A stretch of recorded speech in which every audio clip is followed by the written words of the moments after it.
kamera, mulai. Kamera 1 record, kamera 2 record, audio siap. Action. Assalamualaikum warahmatullahi wabarakatuh. Alhamdulillah kita jumpa lagi bersama MHI Podcast. Namun malam ini tamu kita ini lain guys ya. Jadi ini orang jauh ini. Beliau adalah entar lagi aja langsung saya tanya aja ini. Langsung aja ya. MHI Podcast para hadirin, ini malam ini sangat spesial sekali. Saya sangat bangga sekali, juga respect karena teman saya yang satu ini udah janji lama ini mau kesini, baru hampir 1 tahun ya, baru setelah kesini, sekian purnama ini. Baik, sekian bersama lagi. Apa kabar? Alhamdulillah, lakulihal, masya Allah. Baru pertama ke Jember ya? Iya, baru pertama kali ke Jember. Oke.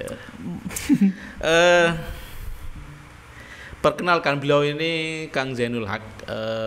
Beliau ini orang yang paling sibuk saya. Kalau Anda kenal sama beliau, story-nya itu jarang di rumah. Kalau nggak di kereta, di kafe, pokoknya di mana-mana dia ada. Cuman yang saya tahu hanya satu hal, yaitu beliau adalah pengurus pusat MPJ Media Pondok Jawa Timur. Dia orang sibuk sekali. Gimana perjalanan Anda ke Jember ini? Oke, kalau ini cerita awal ya Gus. Oke, jadi perjalanan ke Jember itu hari ini sangat menegangkan sebenarnya, karena kan gitu. Anda memilih kereta sendiri. Iya, karena kan memang nge-forecast gimana caranya sampai Jember itu maksimal jam 7:30. Karena tiketnya kan ada jam 3 maghrib sama 7:30 sama jam 1 dini hari kan. Nah, terus nih memang disengaja untuk milih jam 7:30, tapi ternyata hampir telat karena di Kediri itu kebetulan ada jembatan yang di. Bukannya Anda dari Tulungagung? Iya kan, dari Tulungagung ke Kediri ke Surabaya dulu. Naik bis. Iya. Naik bis, habis itu ngereta. Nah, naik bis ternyata estimasinya itu sebenarnya 3 jam. Terus? 3 jam dari Tulungagung ke Surabaya. Nah, gitu. Ternyata di Kediri macet karena ada jembatan yang direvitalisasi, dibangun ulang. Nah, terus akhirnya macet, hampir ketinggalan bis, hampir ketinggalan kereta sebenarnya, Gus. Oh, gitu. Berarti Anda tertolong ini. Tertolong sekali. Saya tahu sekali, yang menolong Anda ini tahu. Anda ini rupanya tadi ziarah ke Habib Soleh. Iya, wah itu destinasi wajib sih, bukan destinasi ya. Sebenarnya ke Jember itu tujuan utamanya ke Habib Soleh sebenarnya. Mungkin Anda ke Habib Soleh ada misi-misi tertentu ini. Ya Anda sebenarnya jauh ke Jember ke Habib Soleh. Ada beberapa misi yang diemban sebenarnya, Gus. Wow. Lebih tepatnya dari ibu sama ayah itu ngasih dawuh kalau nanti kamu minta tolong, kamu sowan ke Habib Soleh. Insya Allah. Itu Anda pernah bilang begitu 1 tahun yang lalu. Iya. Desember tepatnya. Iya. Masya Allah. Okay. Akhirnya datang juga ke sini, bisa ke MHI, bisa sowan Habib Soleh. Amin. Alhamdulillah. Masya Allah. Berkah banget lah pokok. Awal tahun lagi, Masya Allah. Ada yang ingin saya tanyakan. Siap. Apa yang Anda rasakan ketika ziarah di sana tadi? Nah ini cerita menarik sih. Saya kan pertama kali datang ke sana. Oke. Saya masuk ke Makbaroh, jalan dari gerbang masuk itu lemes, kayak kesabaran. Lapar, Anda ini lapar. Bisa jadi tapi saya kayak menjanjikan makanan. Iya, tapi vibes-nya beda Gus. Jadi kayak lemes, terus kayak badan itu panas tiba-tiba. Kayak merasa ini kenapa gitu. Sampai akhirnya itu saya bener-bener pas di. Atau jangan-jangan Anda membawa masalah banyak sekali. Nah, itu jelas itu. Jelas ya? Jelas. Maaf, ini nggak bisa saya buka di sini ya, untuk masalah beliau yang sangat menumpuk katanya. Tapi yang perlu digarisbawahi oleh jenengan yang bisa ditiru pemirsa ini, beliau meskipun banyak masalah masih bisa tersenyum guys.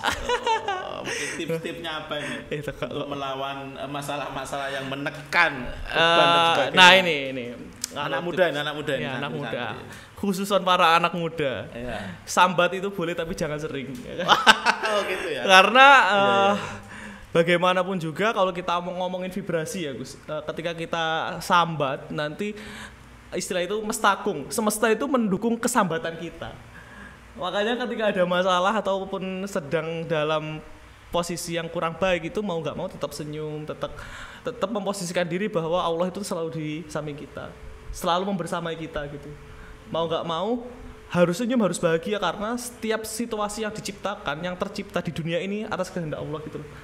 Jadi apapun itu ya kita tetap harus syukurin. Kita dalam masalah kita harus bersyukur. Kan gitu. Terus kaitannya orang mempunyai masalah, kemudian beliau berdoa di tempat bisa, ketika di masjid bisa, lalu kemudian Anda memilih ziarah, mungkin ada relasi. Nah ini, jadi gini,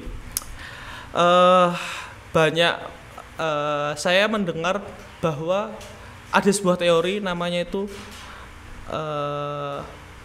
the law of resonance. Jadi setiap the law of vibration juga, hukum vibrasi dan hukum resonansi. Semua di dunia ini itu ada getaran.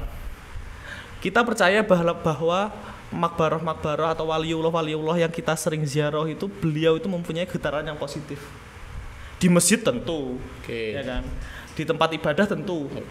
Tapi ketika kita mendatangi makam aulia, ya di situ kita mendapatkan getaran-getaran dari aulia tersebut.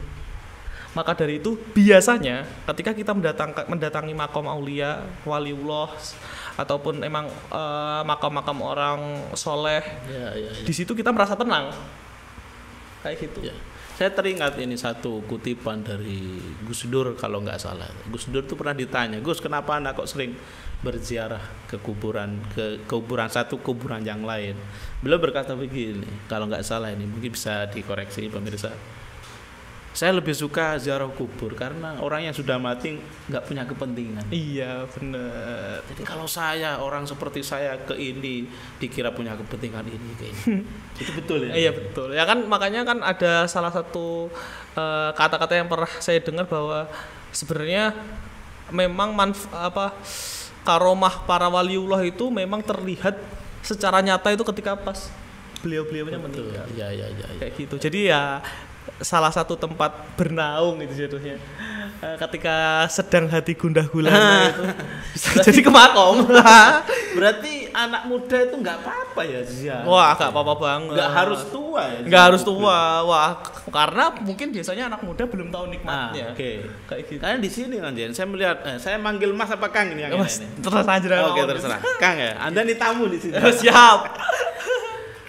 Iya, saya melihat jarang sekali anak muda itu ziarah.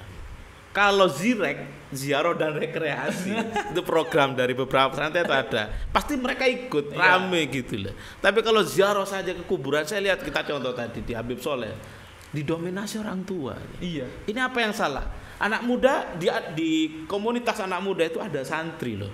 Santri itu kalau dengan kalimat kata-kata ziarah tuh sangat tahu sekali. Iya, kenapa tahu, kok jelas. Nggak ziarah gitu loh. Iya. Nah ini kalau tanggapan saya pribadi. Ya silakan. Karena terkadang mungkin mereka itu bisa jadi belum tahu nikmatnya. Ya.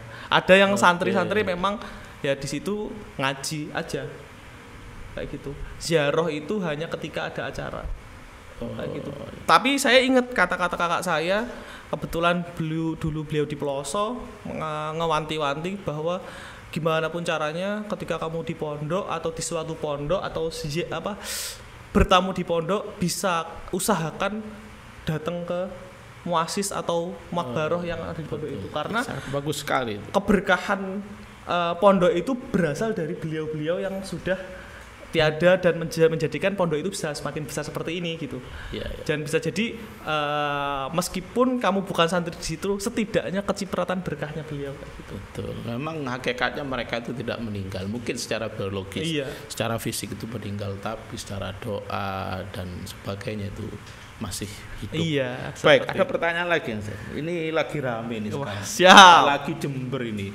Baru saja ini. Yang ingin saya tanyakan ke jenengan itu, bagaimana Anda menyikapi isu pesantren yang ada kasus pencabulan? Ini sekarang ada nih. Ya, itu ramai banget. Wah, ini agak tugas MPJ ini apa ini? Oke, gitu lagi. jadi gini, silakan. Saya sudut pandangnya dari mana? MPJ apa Zainul Haq? Zainul Haq dulu kemudian MPJ. Oke. sebenarnya kalau Zainul Haq dulu ya, ini agak ya wah. Oke, Awas ini ditonton iya masalahnya ditonton nih. Jadi kalau Zainul Haq ya, ribuan, betul ya, ribuan. sebenarnya saya itu lebih fokusnya itu bukan memblow up kasus itu sebenarnya Gus. Karena apa? Ketika kita merespon secara masif, pertama nih ada dua catatan ya. Ketika kita merespon secara masif, itu bakal memviralkan berita itu otomatis. Semakin viral gitu. Semakin viral. Oke. Nah, tapi sebaliknya ketika kita nggak merespon, itu nanti tetap viral tapi dengan another version. Orang yang apa namanya? Orang yang nggak ngerti pondok, tapi mengkritisi pondok secara barbar kayak gitu loh. Nah, di situ kan sudah terjadi. Iya. Itu sudah terjadi. Makanya bijaksananya kita ketika menjadi netizen, terutama santri, ya mau nggak mau ketika ada berita tersebut, pertama tabayun jelas itu. Oke, keadaannya klarifikasi. gimana? Oke. Keadaan di sana gimana, di sana gimana, keadaan sebenarnya seperti apa. Kita nggak boleh sekarang itu ketika ada media sosial dan media cetak, media massa, kita ngomongnya media itu, kita belum tentu juga bisa percaya 100%. Ya. Betul. Karena kita juga bisa, kalau in case kita pun bayar media itu juga bisa gitu. Bikinin berita kayak gini. Karena memang posisinya pengen traffic, pengen popularitas kan kayak gitu. Nah, Pansos. mau nggak mau kalau memang itu terjadi di pondok terkait, kalau memang itu bisa diklarifikasi secara langsung, diklarifikasi. Kalau memang belum, ya mau nggak mau nunggu keputusan dari pihak yang berwajib kayak gitu. Investigasinya gimana kayak gitu. Kalau kita tiba-tiba ngambil keputusan, ya itu misalnya ngamuk, ya itu malah tambah pertama mencoreng kita sebagai kita sendiri ya, santri ya. Kaum santri. Terus ya itu seperti yang dikatakan Lora Husain Basaiban ketika kemarin di EPJ Fest. Santri itu kayak anti kritik jatuhnya. Ketika ada problem santri, dia mengkritisi orang lain, perkataan orang lain, tapi dia nggak mau dikritisi atas apa yang terjadi dalam dirinya gitu. Contohnya itu tadi ketika kita ngedefense habis-habisan bahwa ini santri atau ini bukan pesantren, salah. Tapi kenyataannya terus ketika kenyataan tetap dibela. Kalau salah aja gitu. Maksudnya kita bukan anti kritik gitu harusnya. Tapi tetap harus disclaimerkan tugas. Oke, masuk ke media pondok. Tugas media pondok itu adalah istilahnya itu ngasih anti hipotesa ke audiens. Gimana caranya kalau hipotesa awal itu oke, santri itu katakanlah ada pencabulan atau ya itulah tadi kekerasan oknum gitu. Nah, pada kenyataannya peran media pondok yang real itu adalah menciptakan suasana harmonis bahwa pondok pesantren itu yang seperti itu ada tapi kemungkinannya kecil. Berarti semacam disclaimer ya. Iya, kayak antipati bahwa ketika itu dibius kita ngasih obat antibius kayak gitu loh Gus. Iya. Jadi gimana caranya antipati itu, anti hipotesa itu masuk ke audiens dengan cara apa? Kita ketika ada video seperti itu, kita penuhi timeline mereka dengan culture santri yang sebenarnya, gimana cara belajarnya, apa yang dipelajari, budaya di pondoknya itu apa aja, adab santri itu seperti apa, kayak gitu. Tapi apakah menurut Anda pribadi itu ada media sosial itu yang memang sengaja menyudutkan pesantren? Oh banyak. Kasus seperti sengaja di blow up besar-besar. Itu banyak banget ya Gus, karena memang posisinya ya kita tahu lah bahwa di Indonesia itu Islam itu mayoritas sekali gitu. Bisa jadi ada orang yang anti-Islam secara terselubung bikin community seperti itu. Ada juga yang memang posisinya memang demi cuan karena traffic kan. Traffic yang tinggi sama dengan cuan gitu. Popularitas sama dengan cuan gitu. Ketika traffic tinggi, dia bisa jadi making money dari situ. Jadi memang ada orang kasus jadi dia itu mengambil keuntungan dari keterpurukan orang, dari keterkecilan. Iya, banyak. Jadi kalau dalam namanya dunia digital itu seperti itu banyak kayak gitu. Wah, ngeri sekali Kang Zeno. Baik. Ini sudah mewakili MPJ juga ya? Bisa jadi, tapi kalau jadi dalam kita ini semua MPJ. Ya. Nah, yang di regional ini contoh ini sekarang di Jember lagi ada kasus, mungkin jenengan bisa cek nanti. Oknum kiai yang katanya mencabuli dan sebagainya. Itu di regional kita udah di grup itu udah rame. Ini sikap kita bagaimana ya? Untuk sementara saya bilang ya untuk masalah ranah hukum itu bagian yang hukum. Kita ini tugasnya untuk membangun citra pesantren. Ngasih anti Betul, hipotesa. betul, iya, Jadi gimana caranya? Misal nih kayak MHI, kegiatan MHI itu apa aja yang bikin orang itu membayangkan gitu kalau wah ternyata pondok pesantren itu tidak semenakutkan itu. Iya. Bukan misal sarangnya ini, bukan sarangnya ini gitu. Iya, betul. Ya kan betul. itu. Kayak gitu. Makanya adanya media pondok itu salah satunya itu. Bukan hanya mensyiarkan dawuhnya masyayikh tapi juga memberikan anti hipotesa kepada opini-opini publik tentang media pesantren, opini-opini publik tentang pesantren gitu loh. Yang citranya itu mungkin dicitrakan buruk kayak gitu. Ini kayaknya tiap tahun ini. Oh, mesti ada. Narasi pesantren. Mesti ada itu. Kasus pesantren dibesar-besarkan. Dan yang lebih amazing lagi, berita terkait pesantren itu lebih viral.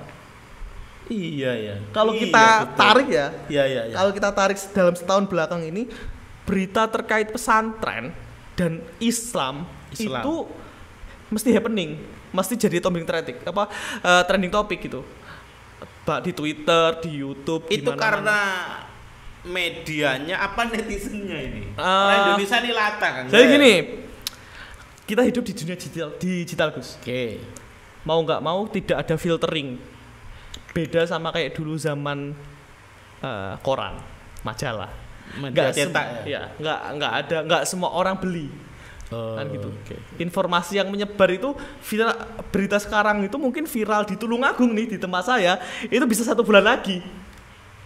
Itu pun kalau keliput televisi, kalau enggak kan cuma dari media cetak kan kita nggak tahu viralnya kapan ya kan. Cuma kita hidup di dunia digital yang dimana update sekarang bisa FYP. Itu bisa 1 juta orang tuh yang lihat. Bisa ratusan ribu orang yang melihat gitu ya, dan itu langsung dibagikan semua orang gitu tanpa filter. Bayangin tanpa filter. Jadi bukan netizennya tapi memang di era ini seperti itu.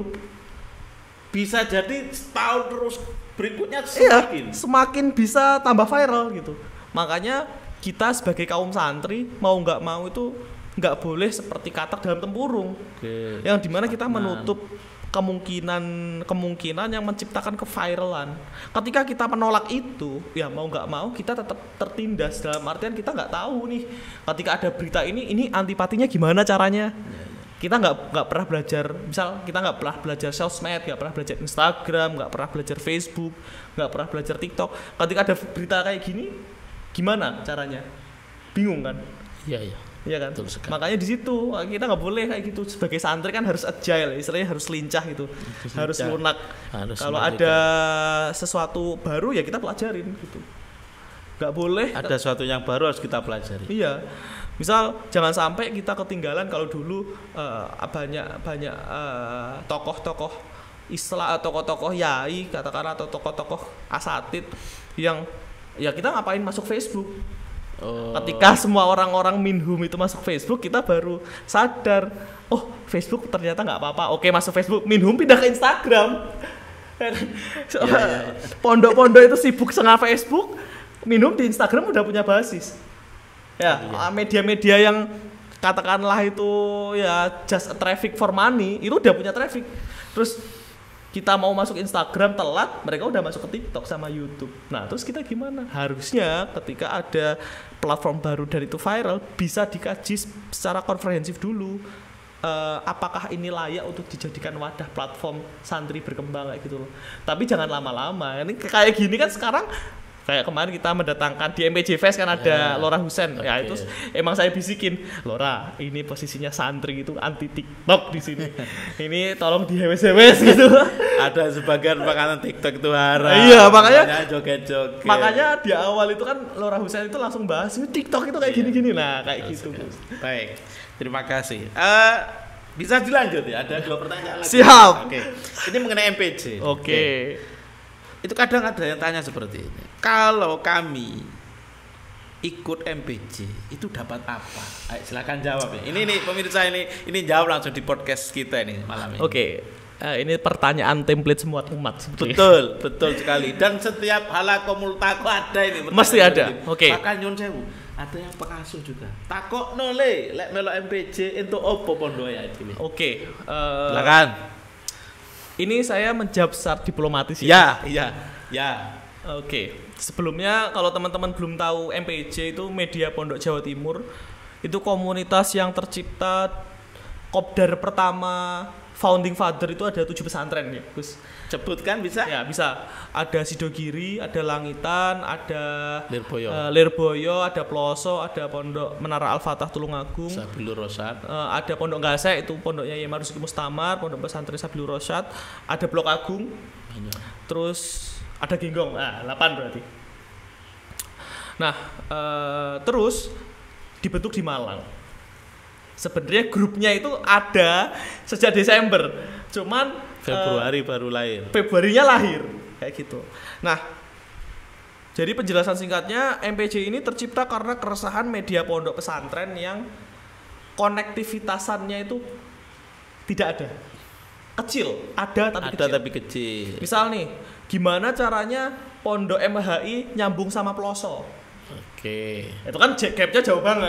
Yes. Gimana caranya? Kalau dulu pakai besan Kang Jen. Iya. Sekarang beda. Beda ya, beda. Kalau dulu cara nyambungnya itu beda. Zaman digital. Iya. Kalau dulu besanan. Baik, lanjut. Nah, akhirnya dengan adanya MPJ, pondok kecil-kecil itu untuk nyambung ke Lirboyo, untuk nyambung ke Sidogiri, untuk nyambung ke Langitan, yang pondok-pondok yang di Jawa Timur itu pondok besar, otomatis gampang karena ada wadahnya. Oke, itu yang pertama. Konektivitas antar media pondok pesantren. Yang kedua adalah bagaimana tujuan awal itu bagaimana caranya mensyiarkan dawuh masyayikh ke publik. Ke publik sudah ya, bukan Iya. hanya ke alumni. Bukan, karena memang ngapain ke alumni kan alumni udah jelas tahu. Oke. Targetnya itu ke publik, gimana caranya dawuh masyayikh itu, masyayikh siapapun pondok pesantren di Jawa Timur, gimana caranya dawuhnya itu bisa diserap oleh masyarakat. Kayak gitu. Nah, oke, kembali ke pertanyaannya. Ya. Apa yang didapat kalau apa ikut yang MPJ? didapat ketika gabung MPJ? Ini biasanya yang bertanya seperti ini adalah anggota yang belum pernah ikut programnya MPJ. Betul. Atau baru satu kali itu ikut langsung dia bawa pertanyaan tersebut. Iya. Baru gabung langsung. Iya. Atau mau gabung. Ya biasanya newbie banget itu, Gus. Ya, Ya gitu. Yang paling baru. Gen Z ya? Ya. Jadi newbie banget dalam artian baru ngerti MPJ, terus MPJ itu kelihatannya kok kegiatannya asik, terus sowan ke Mas Ayi kok opo itu MPJ, kita dapat apa di MPJ. Nah, Iya, seperti itu. poinnya itu sebenarnya banyak nih, banyak. Singkat saja, sudah malam. Oh ya, yang pertama itu tadi gimana caranya mengkonekkan antar media pondok pesantren. Yang kedua itu jelas, dimana sekarang konektivitas antar media pondok pesantren di MPJ itu sangat tinggi. Misal, contohnya itu ketika kita mau mengadakan sebuah event atau ada program unggulannya di MPJ itu namanya Madrasah Media. Pelatihan ya. Pelatihan ya, itu benar-benar hard skill yang diajarin. Di situ ketika ada member atau anggota MPJ atau khodim MPJ di regional yang bingung itu biasanya langsung bertanya di situ, dan itu terciptalah sebuah sinergi sebenarnya. Nah, bukannya ada grup sudah? iya, WA grup itu iya ada WA grup, regional. makanya di situ sebuah sinerginya terciptanya di situ, Gus. Ketika ada yang bingung, ini kok aku belum bisa, ini caranya gimana? Oke, sharing ya. Iya, ada sharing di situ. Nah, pertama itu mengkoneksikan antar media pondok pesantren untuk sharing ilmu, katakanlah. Yang kedua adalah menambah skill, menciptakan skill dan menambah skill. Karena di MPJ itu ada sekitar 3, ada madrasah medianya itu ada 3 version, ada yang basic, intermediate sama advance. Ketika basic itu yang diajarin ya masih kalau desain ya Canva, Pixel Lab yang cara milih font yang bener. Anda menyindir saya. Enggak gitu. Saya masih pakai Pixel Lab. Iya, enggak masalah. Enggak masalah dong. Kalau karyanya bagus, Lirboyo aja ngedinya pakai Pixel Lab. Serius? Iya. Maksudnya kayak gitu. Jadi kayak yang bener-bener intermediate kan banyak, Gus. Anak-anak media itu semangat tapi nggak tahu caranya kan. semangat tapi nggak tahu caranya, nggak punya wadah komunitas, tanya ke akhirnya siapa stuck kan. Nah di situ MPJ itu jadi wadah gimana caranya hard skill terutama bermedia itu bisa tercipta, bisa upgrade. Contoh, gini caranya desain pakai Canva. Udah lama sih, udah pro, nyobalah pakai Corel atau nyobalah pakai Photoshop gitu. Nah, ketika itu udah di situ udah ahli, nanti kita di MPJ pun bakal ada namanya mesti ada kelas ekonomi.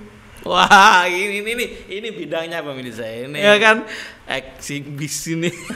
Kalau sudah ngomong ekonomi tanya ke beliau. Bisa dijabri. Nanti nomor WA-nya saya tulis. Karena mesti ada ekonomi. Jadi banyak Gus case-case yang saya terima itu ketika Mas, aku itu bisa desain tapi aku nggak tahu cara duitinnya.